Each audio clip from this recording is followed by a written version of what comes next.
Ça vaut pour le gaz comme pour l'électricité, mais ça vaut pour tout le reste. Ça vaut aussi pour la dimension sociale. On n'a pas les mêmes niveaux de protection sociale entre les pays, et ça correspond à des choix politiques. Et effectivement, ça peut peser sur la compétitivité des entreprises, ou au contraire, rendre un peu artificiellement compétitives des entreprises qui ne le seraient pas si elles adoptaient les mêmes standards sociaux.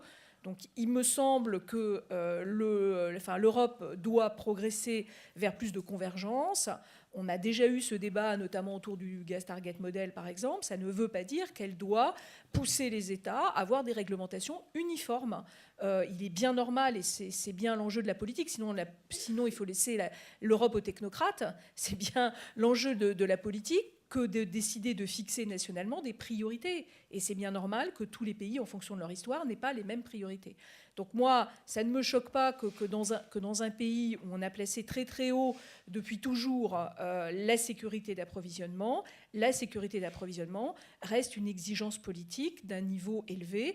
Elle l'est moins dans d'autres pays. Peut-être que ce sont des pays qui ont une tradition de moindre protection de leurs citoyens, qui sont aussi sur des marchés énergétiques qui ont été traditionnellement, historiquement, très interconnectés, avec beaucoup de fluidité, ce qui n'est pas le cas du marché français en gaz, comme vous le savez.